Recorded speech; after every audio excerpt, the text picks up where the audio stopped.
Hello and welcome to Theta Sigma's Doctor Who podcast number 79.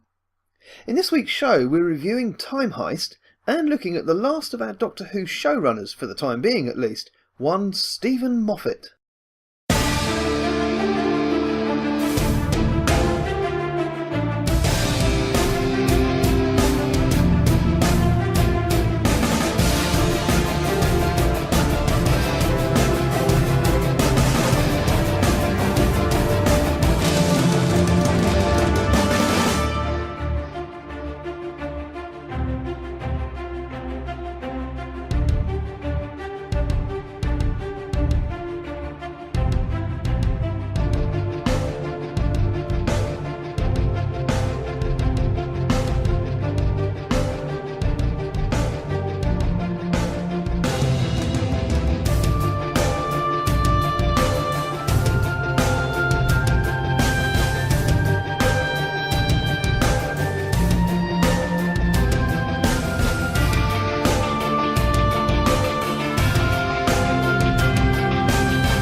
This is a bank of Carol Black sauce. Picture the thing you want most in the universe. And decide how badly you want it. We're actually going to do it. Rob the bank. If we don't, we die. We must locate them. What is that? I don't know. I hate not knowing. Are you hungry, boy? The bank is now open. Theta's Thought. To start this week's review, I have to say that I was captivated by this episode right from the opening seconds. For a split second indeed, I was expecting to go straight into the opening credits, and then we see the Doctor's face spinning as he's watching Clara's washing and outlining various options for a day out to Clara. I love that in this opening scene the Doctor simply doesn't get the whole dating thing. It's as though he's forgotten his previous two on-screen marriages and that which spawned his own family so long ago. But to see this otherwise dark, incredibly intelligent Doctor being, well, just not very clever is a breath of fresh air. Once again we have the TARDIS phone ringing, and instantly Clara is worried that if the Doctor answers, a thing will happen, and her second date with Danny will be put on hold. I wonder, is Clara tiring of her travels with the Doctor in favour of a home life with Danny? The scene with the four bank robbers together is little more than an info dump, but in a day and age of action-packed adventures crammed into 45 minutes, I can forgive that fairly easily. When the architect starts to speak, I have to admit my first thought was that this was the Master. Well, come on. Hooded top, disguised voice, working on the biggest bank heist in the galaxy? Who else would it have been? However, my thoughts quickly turned to it being the Doctor, although at the time I wasn't sure why. The set on which we're introduced to Miss Delphox is magnificent in terms of its setting up her cold and calculating character, and Keeley Hawes plays this part absolutely straight. In the corridor, as our four heroes are escaping the guards, we at last get a proper introduction to Psi and Zebra. Again, this is very much an info dump, but at least we find out about these two newcomers and learn a little more about how and why they're important to the plot. In the next scene, we have our four protagonists walking up to the bank. Interestingly, I didn't recognise this location until it was pointed out to me, which was a little crazy really, as only about 10 days ago I'd been walking through Cardiff in that very same spot. It is, of course, Roald Dahl Place, and the four are walking towards the waterfront. Once inside, we're introduced to the teller. Now I know that a lot of people thought this monster was incredible, but for me, while it was a plausible Doctor Who monster, I couldn't help but be transported back to the Star Wars universe, where there's a very similar beast serving aboard Jabba the Hutt's ship. That aside, the teller is terrifying in terms of its ability to seek out guilt, feed on it, and render its victim incapacitated. Our four protagonists do manage to escape the teller, though sadly even after several playbacks I still couldn't hear the Doctor's explanation of why their own guilt wasn't detected. That in itself's an interesting thing, given that there's been some negative feedback from various different locations around the world about the fact that Peter Capaldi's accent is sometimes difficult to understand. In all honesty though, what the explanation was isn't important. That one is given is. The rest of this episode is formulaic bank heist movie stuff. It's highly polished and well executed. In fact, it reminded me of the 2003 version of the film The Italian Job, a slick formula caper adventure. That is until the closing 5 minutes or so, when for me this hitherto brilliant episode is badly let down by the explanation as to why the Doctor's team have been through everything they have up to that point. I get the whole having to wipe their memories thing, so that the teller couldn't detect their real motive for being there and inform Karabraxos, but really, seriously, could this whole story not have been just as good, exciting, slick and well executed simply as a rescue escapade that it really was? Such a shame for what had up to that point been a brilliant episode to be let down by a poor conclusion. For me, Time Heist gets a solid 8 out of 10, but it could so easily have been a straight 10. Come here, you scrumptious little beauty.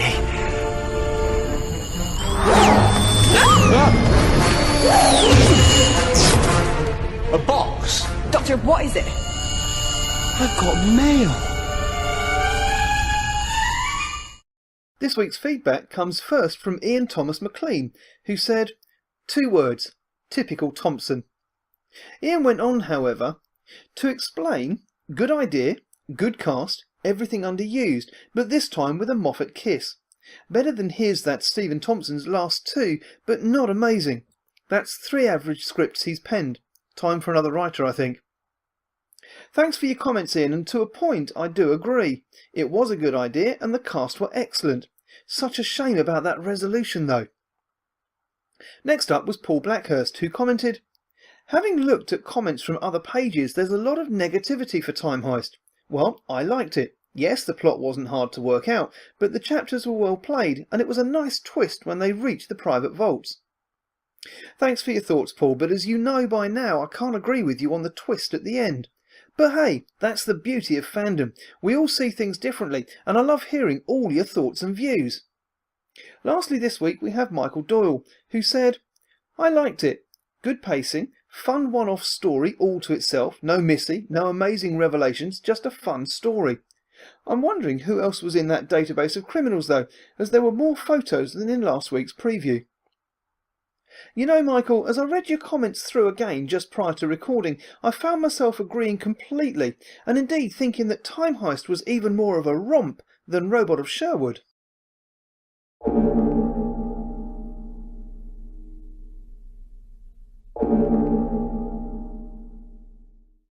So to the last of our showrunner features, at least for this series. This week we're looking at current showrunner Stephen Moffatt. Now regular listeners will be well aware that I'm not Moffat's #1 fan. However, it would be fair to say that Moffatt has worked wonders for the show during his tenure to date, specifically having a major hand in Doctor Who becoming the worldwide phenomena that it now is. So where did it all begin? Stephen Moffatt was born on the 18th of November 1961 in Paisley in Scotland. He's written numerous Doctor Who episodes, becoming head writer at the beginning of the Matt Smith era. He's also the show's most award-winning writer, and known for creating monsters such as the Weeping Angels, the Vashta Nerada and the Silence. Moffatt came to Doctor Who after a successful career of sitcom writing that began back in the 1990s. He was a major creative force on children's TV show The Press Gang, and also Coupling, and his love for Doctor Who sometimes crept into these scripts. Classic Who writer Terence Dicks noted Moffat's fandom in a commentary he recorded for The Horror of Fang Rock back in 2004. Moffatt didn't significantly contribute to the flood of Doctor Who prose that was published during the 1990s, though his first piece of professional Doctor Who fiction was a 1996 short story for Virgin Books called Continuity Errors. Soon after Errors, he wrote the first piece of televised Doctor Who after the 1996 TV movie, which was the 1999 comic relief story The Curse of Fatal Death.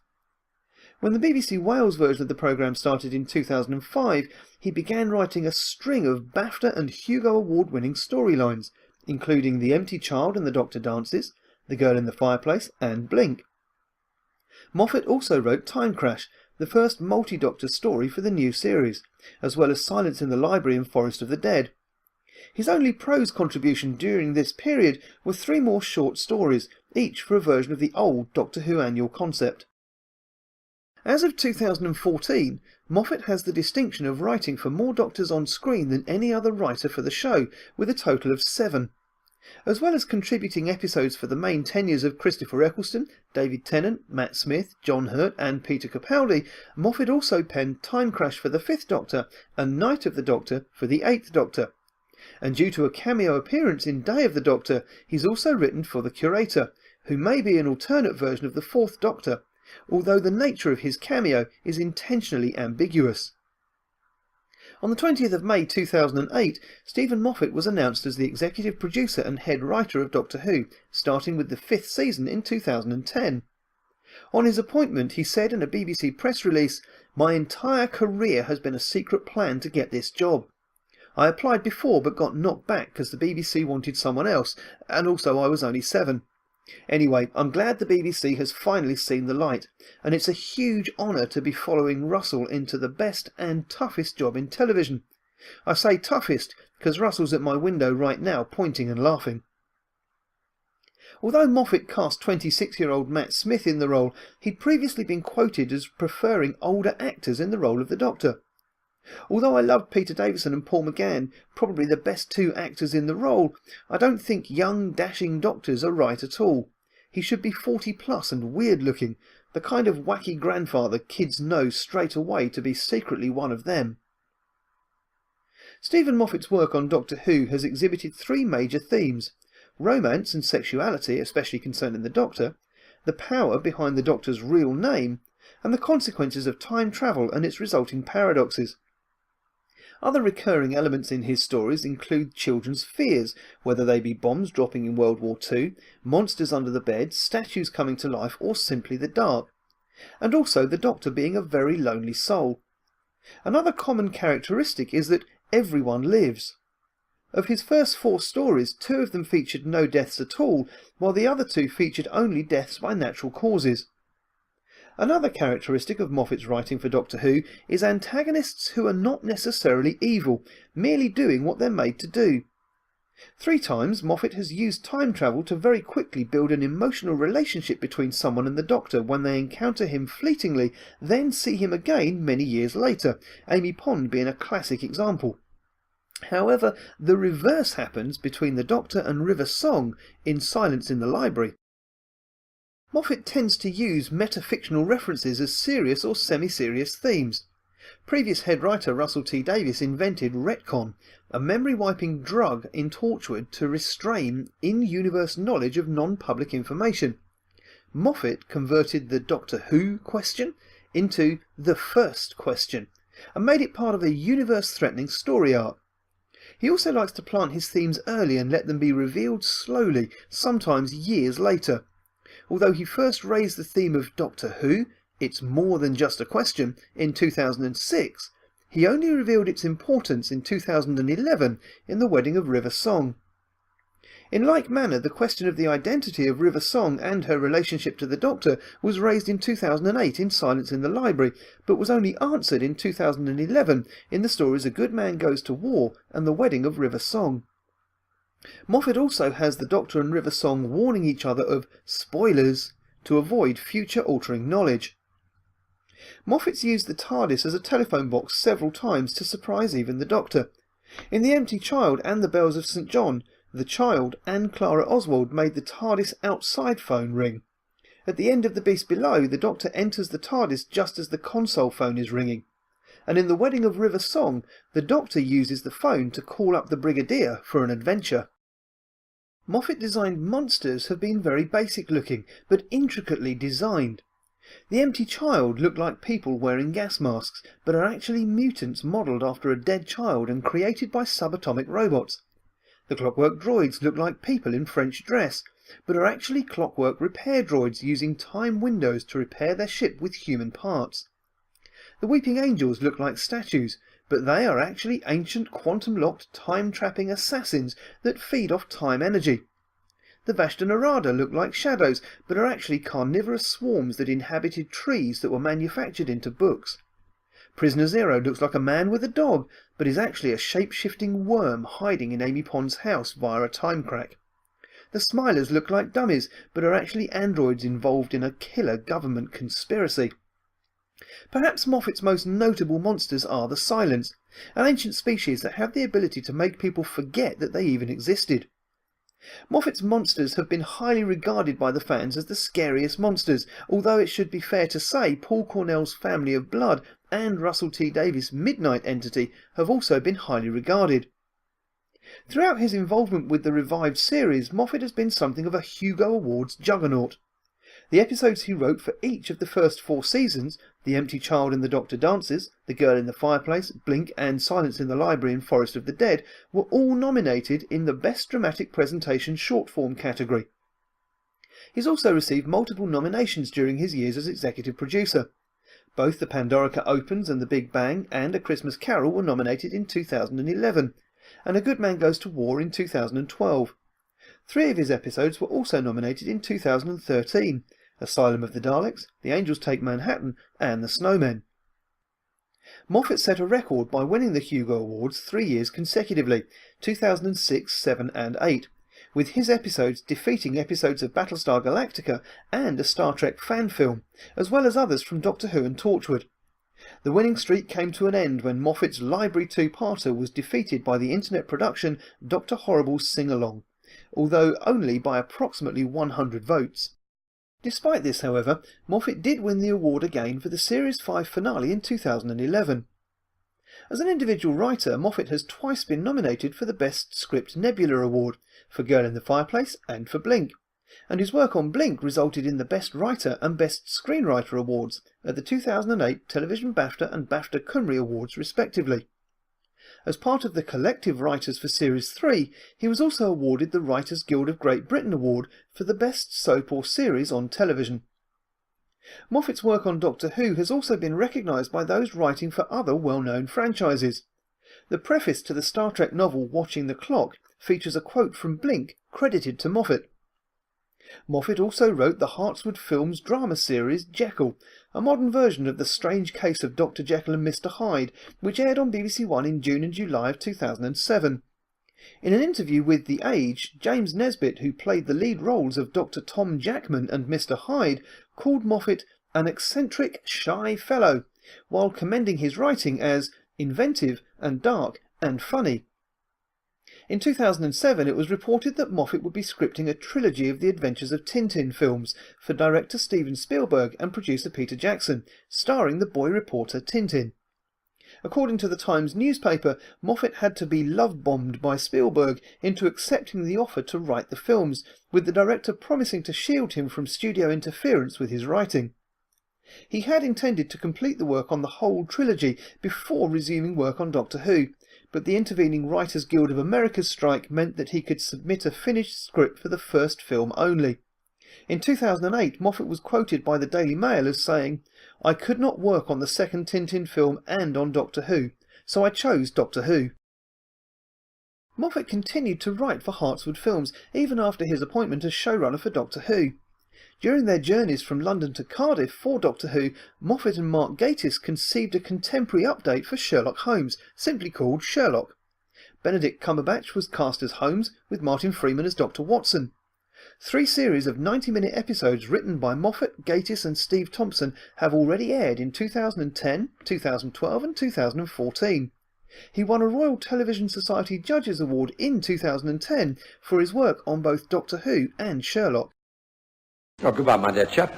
I must say I've had the time of my lives. And that's all for this week. As always, my thanks for listening, and if you have any feedback on the show, you can email me at respectthething@hotmail.com, or you can post your thoughts on Theta Sigma's Doctor Who podcast on Facebook.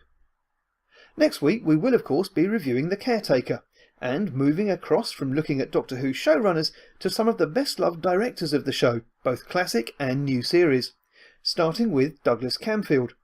So until then... You okay? Yeah, of course I'm okay. Why wouldn't I be okay?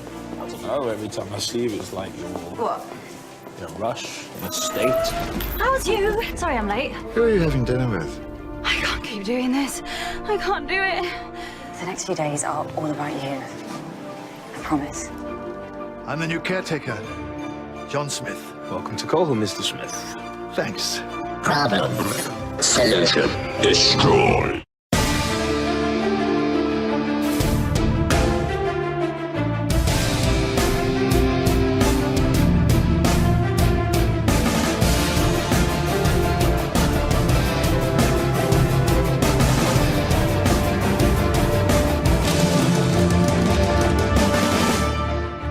Thank you for listening to Theta Sigma's Doctor Who podcast.